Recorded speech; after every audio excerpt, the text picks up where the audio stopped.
Entonces, en la pareja sucede lo siguiente. Viene el esposo, viene el hombre, se une con su pareja, con su esposa, y él trae esquemas mentales, él trae conceptos ya predeterminados y predefinidos que le hacen ver a él la vida de cierta forma. Viene su pareja, integra con él esos mismos modelos, esos mismos esquemas y formas particulares de ver la vida. Ok. El detalle es que cuando terminamos de enamorarnos, después de, según la ciencia química, ¿no? De 6 meses, un año, que pasa la fase del enamoramiento, empezamos a observar todas aquellas cosas que no nos agradan de la pareja. ¿Sí? Y entonces, ¿cómo no me di cuenta de esto antes de ella, verdad? Porque cuando éramos novios y hacías esto y ahora no. Entonces empiezan las quejas. Y luego traigo yo, junto con mis quejas, mi modelo, mi forma de ser, mi forma de posicionarme. Entonces, esto se va a hacer de esta manera porque yo estoy acostumbrado a hacerlo así. No, pero es que no debes hacerlo así porque yo sé que tiene que ser de esta otra forma. Y como logramos nosotros llevar a un choque estos modelos, cuando llegamos a un choque en estos modelos de pensamiento es cuando empiezan las discusiones también. ¿Sí? Porque no hemos aprendido a hacer ese moldear nuestra mente, ese darnos el permiso de ver algo distinto, de ver un enfoque diferente. Entonces, estamos constantemente en discusiones y en pleitos, porque no hemos aprendido a conocer cómo nuestro cerebro trabaja. ¿Qué sucede? Básicamente, sucede lo siguiente. Mi cerebro me da una orden. Esa orden es mantente a salvo, mantente con cuidado. Pero esa orden que te está dando responde a eventos que tú viviste anteriormente y a estímulos que te dañaron hasta cierto punto. ¿De acuerdo? Entonces tu cerebro no quiere que vuelvas tú a pasar por ese tipo de estímulos, por ese tipo de situaciones. Por lo tanto, él te va a dar a ti un mensaje. Mantente acá, acá es seguro. Mantente acá, aquí no te va a pasar nada. Pero entonces el mantente acá es mantente en tu mismo espacio, haciendo lo mismo, conociendo lo que ya conoces, haciendo lo que ya sabes. ¿Sí? Y esto lo que hace es limitarte y evitar que tú explores más oportunidades en tu vida. Y las relaciones que vamos teniendo las vamos teniendo justamente en ese nivel, en un nivel básico. Y que entonces necesito que el otro se adapte a mis intereses, que el otro se adapte a mis conocimientos, que se adapte a mis necesidades. ¿Sí? Pero en ningún momento yo me busco acoplar y adaptar a las necesidades del otro, porque mi cerebro me está dando a mí la orden y me está diciendo, protégete. Ya pasaste por esto y no es bueno que vuelvas a pasarlo, porque sufriste. Hay una memoria interna que tu cerebro reconoce. En esa memoria entonces suceden diferentes situaciones y es cuando necesitamos nosotros empezar a hacer que el cerebro sea amigo de nosotros. Ciertamente zona de confort, como lo conocemos, aunque yo disiento un poquito en ese término, porque cuando yo veo que yo me siento cómodo, me siento tranquilo, me siento seguro, para mí es mi zona de confort, es el espacio que yo tengo el control y el dominio. ¿Sí? Lo que sucede es que en ocasiones esa zona de confort se vuelve en una zona de acomodo y de miedo. Una zona de la que yo no quiero salir, porque yo aquí ya me siento bien, ¿de acuerdo? Pero no me doy cuenta de que hay oportunidades, hay opciones, hay formas de ver la vida de una manera distinta. Entonces, para mí eso no es confort, eso es como mantenerte amarrado, mantenerte con un enfoque de vida único. No hay más enfoques de vida, solamente es este. ¿De acuerdo? Entonces, tenemos que ir ampliando ese espacio, esa zona. Tenemos que ir ampliando ese lugar donde nosotros podemos encontrarnos con nuevos eventos que nos van a despertar. ¿De acuerdo? ¿Cuál es uno de los aspectos, uno de los factores que hacen que nuestro cerebro despierte? Que nuestro cerebro empiece a reconocerme a mí como su amigo. ¿Sí? Uno de los aspectos importantes, en primer lugar, que nosotros trabajamos en las sesiones tiene que ver con decidir primero conocerte a ti mismo. A ver, es como muy trillado ya esto, ¿no? Es conócete a ti mismo, ¿no? El problema es que realmente no nos conocemos, ¿sí? A veces decimos que sí, ya nos conocemos, que yo ya hice el ejercicio, que yo... Pero cuando empiezas a verificar cuáles son tus cualidades, tus habilidades, cuáles son tus destrezas, nos cuesta mucho llegar a encontrarlas, pero sobre todo a llegar a conocer dónde está su aplicabilidad.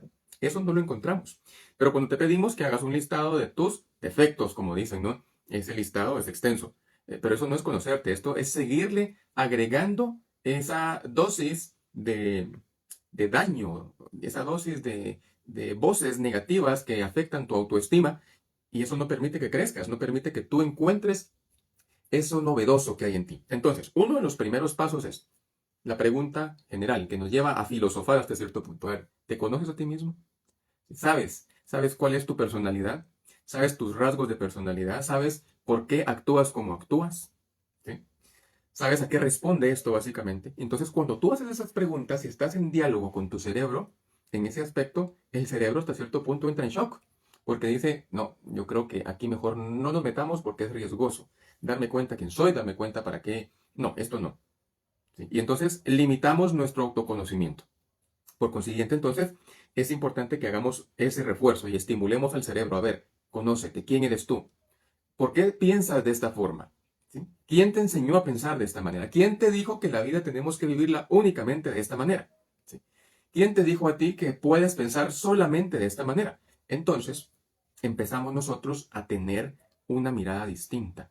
Y vean qué curioso porque cuando nosotros empezamos a darles esos estímulos al cerebro, nos pasa que empezamos a ver a otras personas, a otras situaciones y a otras cosas a nuestro alrededor que van enfocadas con lo que estamos nosotros trabajando en el momento.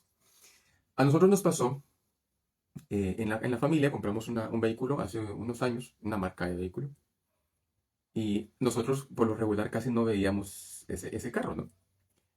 Cuando nosotros decidimos hacernos de él y dejamos pues todo el proceso y nos lo dieron semanas después, íbamos por la calle, ¿verdad? En el otro vehículo, que es de otra marca. Entonces, mirábamos, mira, ya va tal vehículo, mira, ahí hay otro. Y empezamos a ver con mucha frecuencia la marca de ese vehículo y esa misma línea.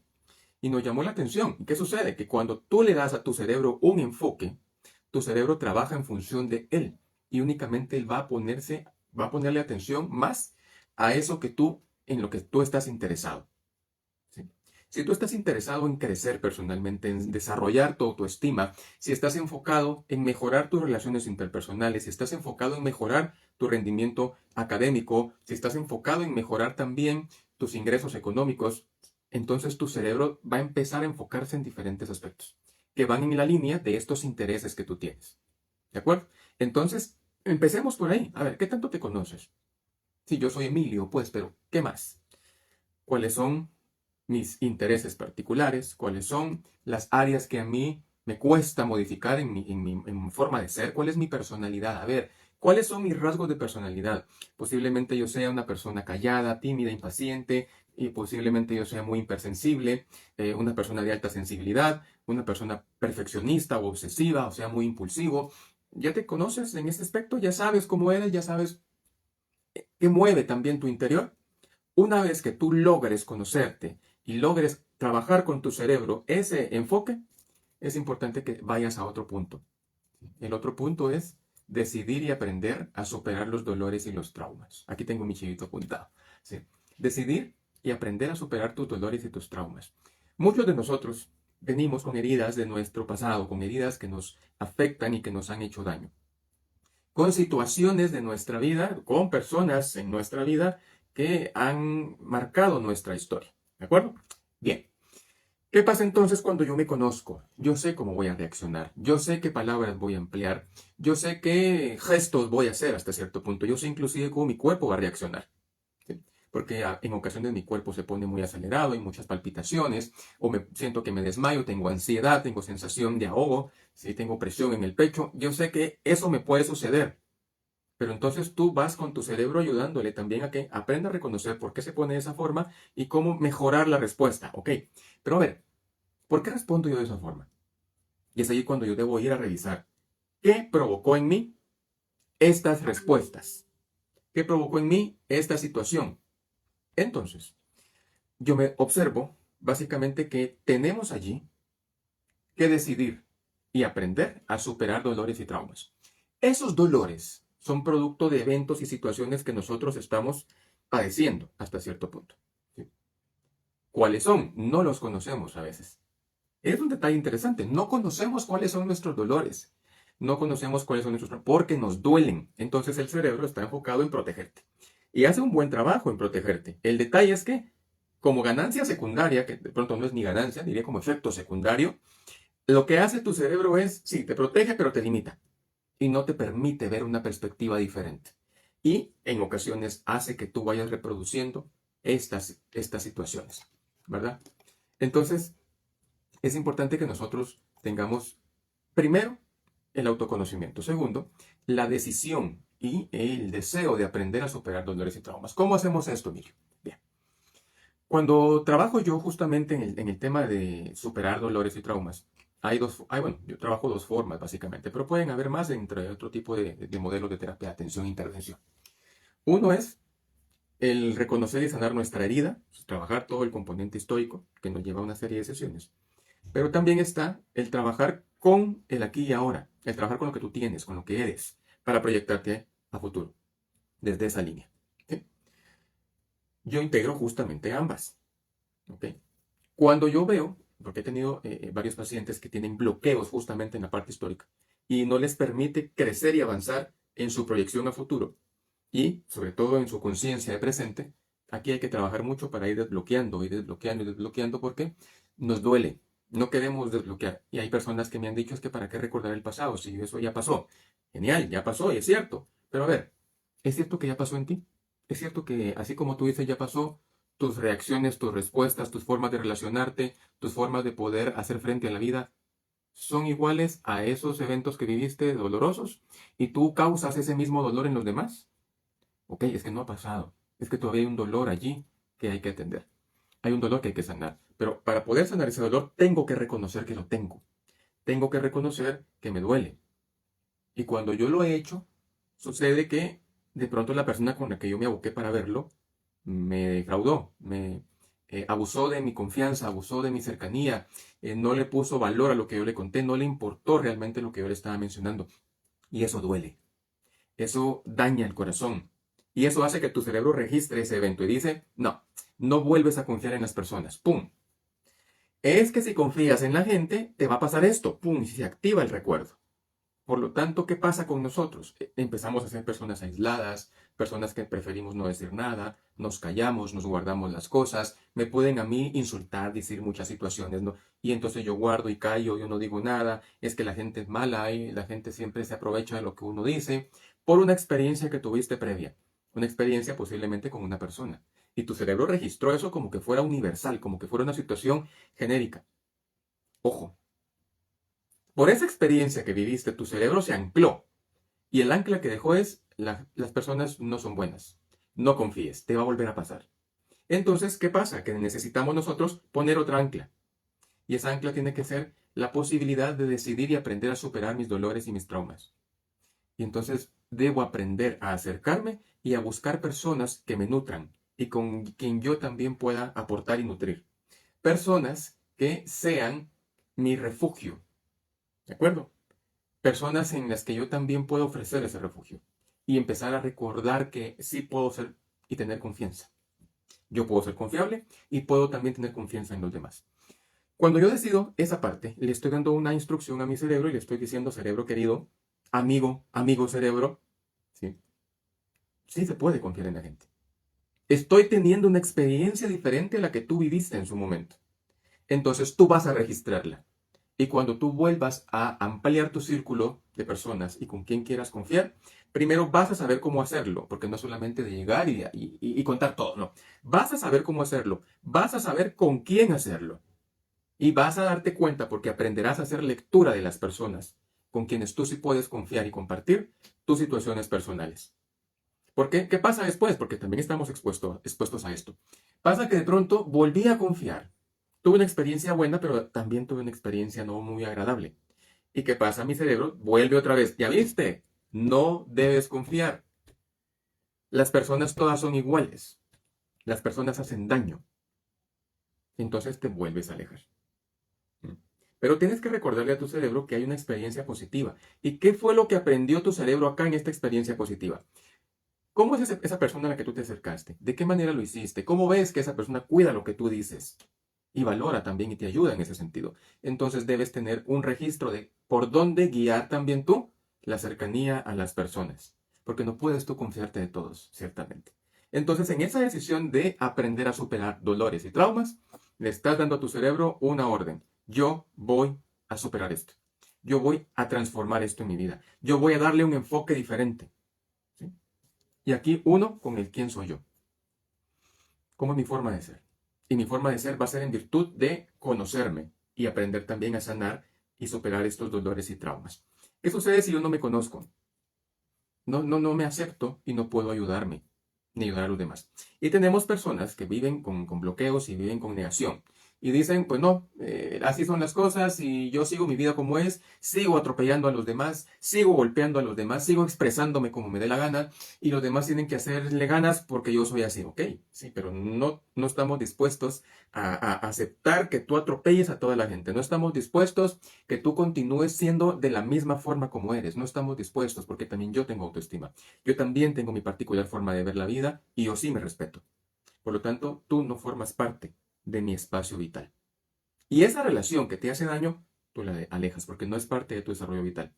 Porque si sucede que te acercas y te aproximas, pueden pasar dos cosas. Tu cerebro te alerta nuevamente y te enconcha para que no vuelvas a tener una relación similar. O lo que hace es mantenerte allí porque es lo que conoce. ¿Sí? Es lo que conoce esa persona que te golpea, que te insulta, que te atropella. Y entonces tu cerebro te dice, bueno, eso es lo que conocí.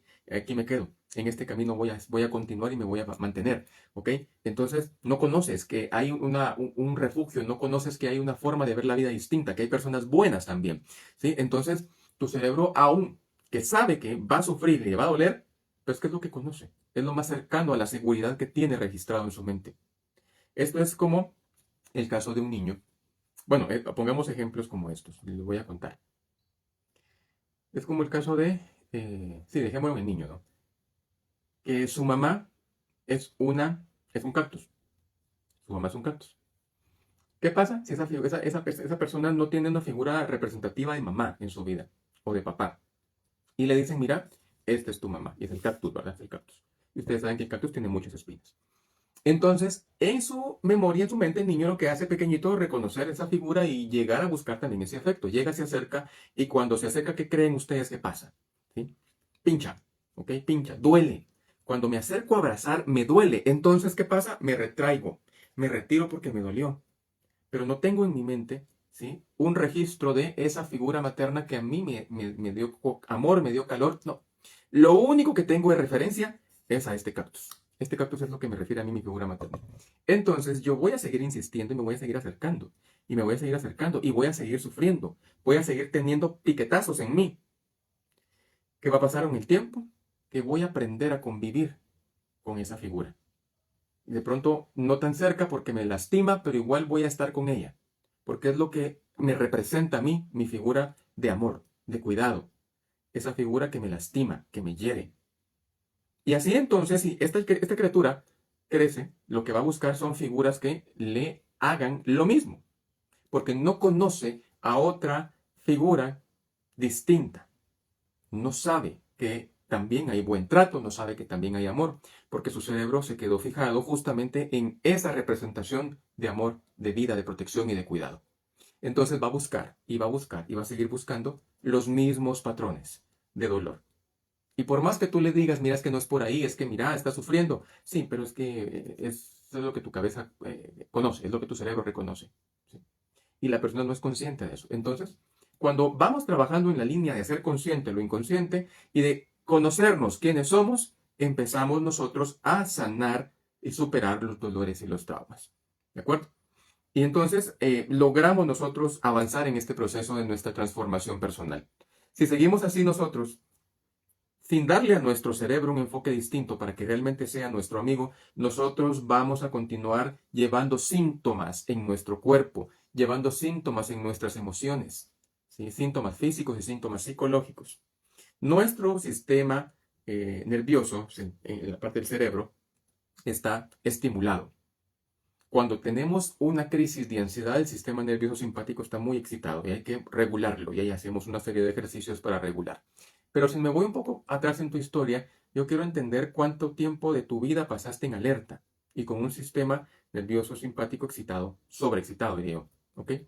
¿Cuánto tiempo de tu vida has pasado así? Y entonces vas a observar que para ti es normal estar en alerta constante. Pero tu cuerpo empieza ya a presentar síntomas y empieza a dañarse. Y seguramente tú no quieres que tu cuerpo se dañe. ¿Sí? Pues bueno, hoy lo que quería conversar con ustedes justamente en esta media hora era esta parte importante de cómo hacer que tu cerebro sea tu amigo. ¿Y cómo lo hacemos? Dándole anclajes distintos, dándole instrucciones diferentes a las que comúnmente nosotros damos.